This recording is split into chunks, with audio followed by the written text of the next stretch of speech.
extrait d'un roman de Pascal Gauthier, Les Vieilles. Chapitre 5. Sur le toit, Mitsu, tranquille comme Baptiste, attend que ça se passe. Il fait presque chaud. Une lumière amicale dort la ville. Il reconnaît les premiers signes du printemps. L'air est délicieux et gris. Du toit de la maison de Madame Rousse, Mitsu voit tout. La rue Jean-Aimard est bordée de maisons anciennes aux façades mal entretenues. Comme les autres rues du centre, la rue Jean-Aimard est pétonnaire. Il y a là encore quelques bureaux et des commerçants, mais moins que dans la rue Pérolière, qui est tout au bout. Sur la droite se dresse le clocher de l'église. Autrefois, c'est ce que lui raconte en boucle Madame Rousse, qui a tendance à se répéter. Autrefois, le clocher sonnait toutes les heures. C'était, paraît-il, un très beau son. Madame Rousse aimait l'écouter au cœur de la nuit. Et puis un jour, les gens ont commencé à se plaindre. Il y a même eu une pétition. Les vieilles du quartier n'en pouvaient plus. Cette cloche était horrible et empêchait de dormir.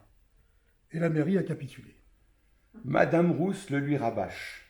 Les gens ne supportent plus rien. C'est incroyable. Qu'est-ce que ce sera quand il y aura vraiment de vrais problèmes? Elle le regarde d'une drôle de façon quand elle part dans ses discours. Ses yeux bleus s'emplissent de brume. Il sait qu'elle est triste, Madame Rousse. Il sait qu'elle ne se fait pas plus d'illusions sur rien. Elle le lui dit souvent, quand elle a bu 4 verres de Porto, contrairement à la majorité des humains qu'il a fréquentés malgré le Porto. Madame Rousse ne se laisse pas aller et tient la maison. Il aime son odeur, ses chaussons à pompons, sa cuisine, son radiateur en fonte. Même s'il passe son temps à se promener et à faire la tournée des habitantes du trou, il revient régulièrement chez elle. C'est la meilleure crèmerie qu'il ait trouvée depuis des lustres. Elle n'imagine pas à quel point il comprend tout. Ce n'est pas parce qu'on est chat qu'on est bête. Il vit depuis si longtemps, il a toujours élu domicile chez les vieilles, filles ou veuves. Un peu de compagnie féline les retient à la vie et les fait sourire. L'humain a bien faibli. Lui et ses collègues ont pris le pouvoir et investi les maisons. L'animal de compagnie est devenu leur roi. Il dort dans le lit de ses dames, lui, il aime tenir toute sa place. Avec Madame Rousse, il s'installe sur son épaule, là, au creux, bien au chaud, il ronfle avec elle, cela fait un joli duo. Il a son petit déjeuner préparé chaque matin, il mange sur la table et sous le nez de Rousse, qui le regarde comme s'il était l'enfant Jésus. 2 fois par semaine, elle va chez le boucher de la rue Pérolière. Un grand quêteur, soit dit entre nous, et achète pour lui, Mitsu, une superbe tranche de foie de veau.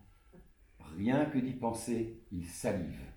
Avec elle, il a appris les subtilités de la gastronomie, les plats cuisinés. C'est bien meilleur que les souris. Elle lui fait boire du Porto. Il ne peut pas dire que c'est mauvais, c'est étrange, mais ce n'est pas mauvais. En plus, elle lui parle comme elle n'a jamais parlé à personne.